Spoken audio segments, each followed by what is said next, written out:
So a day has finally come. Mob has met his match.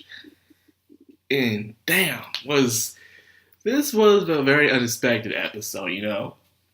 We thought it would be the regular, weekly gag where you'll learn a little bit something, but yet it won't get too far into the main story plot so soon. We're only at episode 4, but damn, that was pretty crazy. I think I remember the scene from the manga, but it's been a long time since I read it because the manga ended like a while ago. So I'm glad that they're continuing it.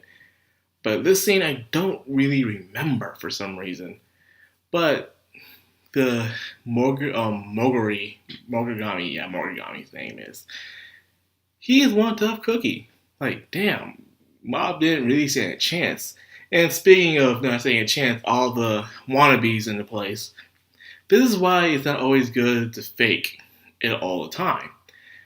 If you want to fake it till you make it to reach the top, sure. But sooner or later, you got to call it quits.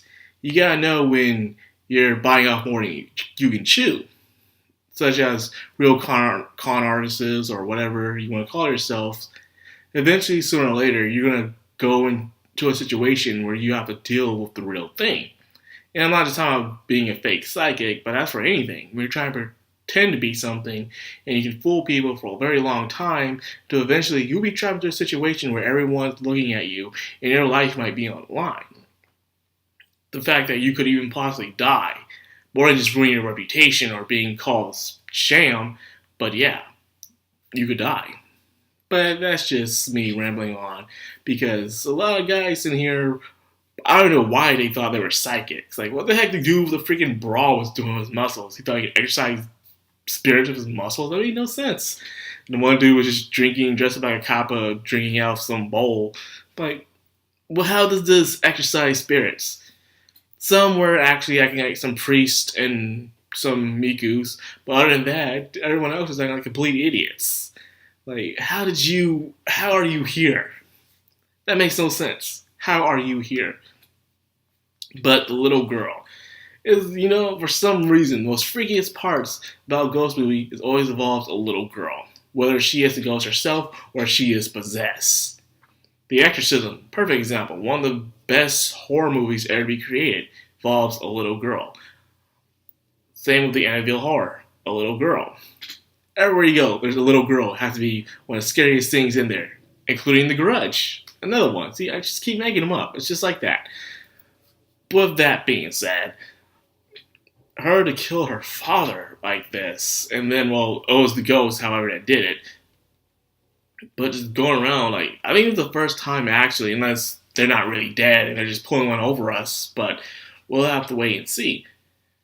But if that is the case, this is probably the first time we're actually seeing death in Mob Psycho. So, when something like that does happen in a show, it means the show is going to go to a very dark area, and it's not going back. That's how it usually happens when it comes to these kind of stories, especially in Japan.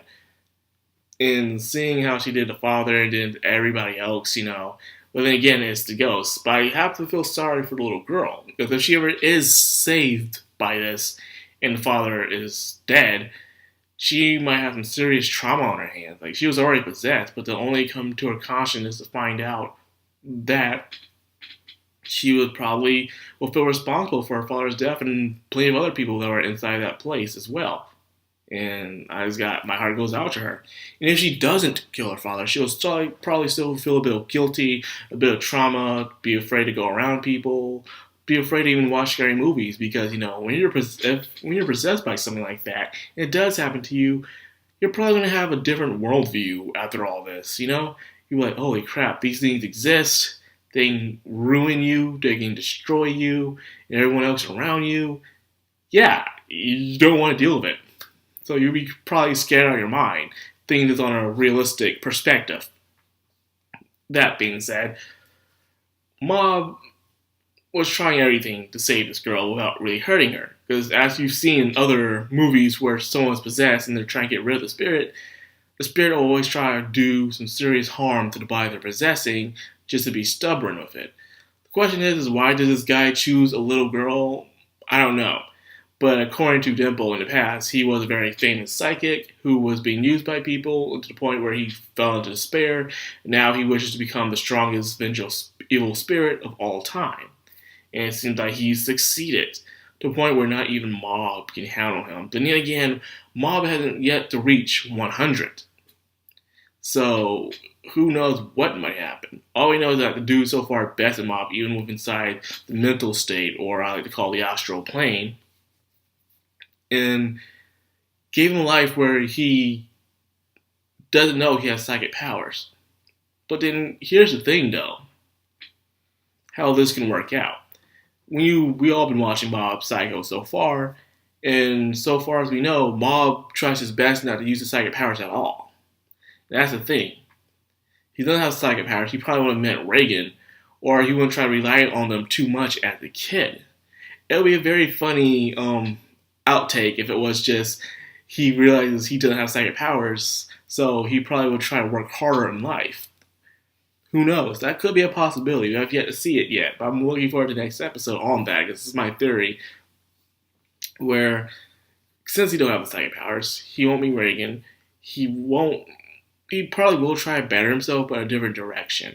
And his crush won't probably think he was boring. Remember, when he first has with his crush, he would show that he had psychic powers around her, but she would say, "You're boring," and then he would fall apart.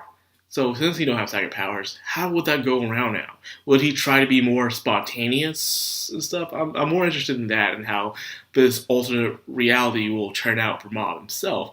I think it'll be more positive for him because after all, he's been trying to live a life where he doesn't need to use his psychic powers in the first place. So now that he has a fresh restart, thinking he never had them in the first place at all, he'll probably be just fine. That's just my speculation, after all. There's nothing more than that. You can't quote me on that. If you do, that's you. Anyways, yeah, there's not much that really did happen. It's just that we like to know what more this evil spirit's really after. I know he wants to make everyone who thinks they can get away with things suffer, but why a little girl?